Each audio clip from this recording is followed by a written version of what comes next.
Whitby's rich Christian history isn't just confined to the Abbey. A stone's throw away is another renowned sacred site, St Hilda's Priory. And I'm really excited to be here because St Hilda is one of the most influential women in Christian history. She's known as the patron saint of Whitby and first founded a monastery nearby in 657 AD. She's got strong arms holding up that church. For years now. Sister Carol, the prioress, is telling me just why this early British Christian leader inspires the nuns here. I think that she actually unified the church. She was very wise, a very strong woman. There was a lot of conflict within the church. She was the one who organised the Synod of Whitby, when in fact they took the Roman view rather than the Celtic view. And that must have been very difficult for her, trying to get the unity of the church together. With that inspiration behind them, the nuns here live in community full-time, and they're always happy to have a visitor to lead a prayer. Spirit, one God now and forever. Amen. But it's far from a quiet life here. Many of the nuns historically were based in villages across Africa to support health and education work. And closer to home, they visit local projects like the She Shed, an arts and crafts group for mending furniture, designing jewellery, or just making friends. I can totally switch off when I come here, switch off from my other life, if you like. And I just so much enjoy the company of everyone that's here. And you meet people that you wouldn't normally meet in your everyday life. And we're all different classes, but it's classless in here. And it's just got a wonderful feel about it. So that's looking good. The gas supply and the kitchen has to be up to standard. Otherwise, they'll fail us and we won't be able to move. Back at the Priory, right now the nuns face a fresh challenge. Because of the age and running costs of their old building, they've decided to move to a brand new purpose-built centre next door. It may be daunting, but it's certainly an adventure. This is really exciting because not only do I get to wear a hard hat and a high vis, but we're going to go and see the new building. Can't wait! The new chapel will be smaller, but it's more suited to modern needs. It's taken 10 years to plan and should be ready by Easter. And where's God in the middle of all this change? God is behind us, before us, above us, and here with us. And there's nothing to fear in that, There's nothing to fear in change. A lot of people might think that, nuns are nice, sedate, gentle sort of women that don't take many risks. This is a pretty big risk for your community, isn't it? Yes. Well, like St Hilda, we've always taken risks. We've worked in lots of places in Africa during wartime and had to escape and So moving to a new building is a walk in the park. It's just part of the process. I wonder what you're going to do next. I don't know, that's the exciting thing. What are we going to do next when we get here? All through this community's journey, the influence of St Hilda is never far away. Her mother actually had a vision which said that she saw Hilda as a jewel that was going to shine in England, and that's what she did. Well, I could spend all week here, but I can't leave this place without chatting to Sister Barbara Maud, who is in her 70th year of living in community. It's so lovely to meet you. Yes, it's good to meet all of you. And St Hilda was a wonderful example, wasn't she? Oh yes, she was a great woman, and she ran the community up on the cliff. It was a mixed community. And Cadman the poet, not Caedmon, Cadman,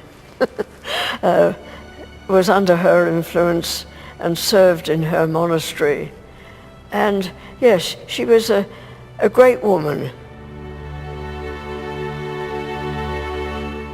I have had a wonderful day here, and our next hymn is all about that virtue of service. King of Kings, Majesty. Brilliant. Do you like that one? I like that one.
Whitby on the edge of the North Yorkshire moors, you can't fail to be inspired by creation.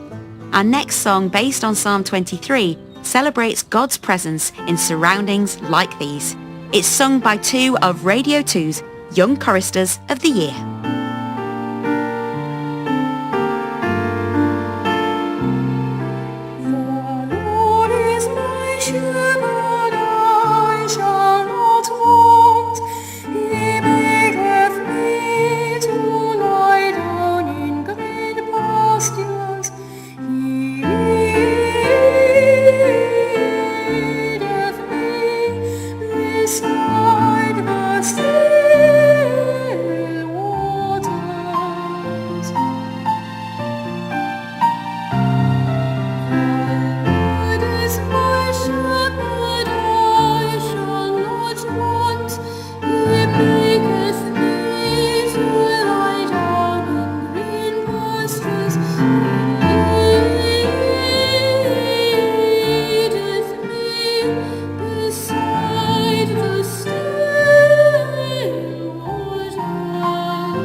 Now, if you enjoyed hearing those choristers, you might like to apply for free tickets to our next recording of our Young Choir of the Year competition.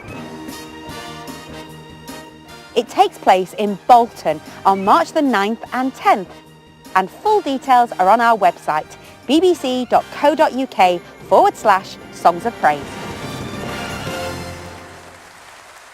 Now, for many families, this week is half term, but for some parents, that's a real challenge because usually their children get free meals at school. Josie Darby has been meeting a Christian in Newcastle who's taking action to help. Really lovely to meet you. I've got my penny, so I'm all set. Margaret Robson runs a team at Westgate Baptist Church organised by Make Lunch, a charity providing free meals to children who may otherwise go hungry during the school holidays. This is such a brilliant initiative. It makes you wonder why someone didn't do it sooner. Tell me about this area and the need in this area. Well, it's an area of high unemployment. There's a lot of families in this area living below the poverty line. So there's definitely a need for something like this in the area.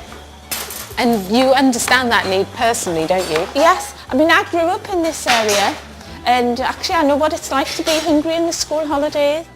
My brother and I were left looking after ourselves and sometimes we were hungry and sometimes we were shown love and hospitality and kindness at places like church.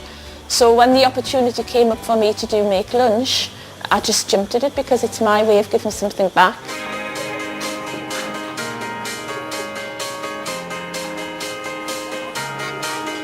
And what do you like about coming to Make Lunch?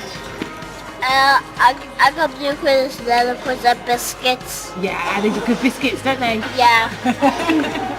What do you think of today's lunch? It was nice. It was good, wasn't it? Did you have seconds? My son loves coming here because of the play. Yeah, he loves playing with cars and they've got loads for him to play with.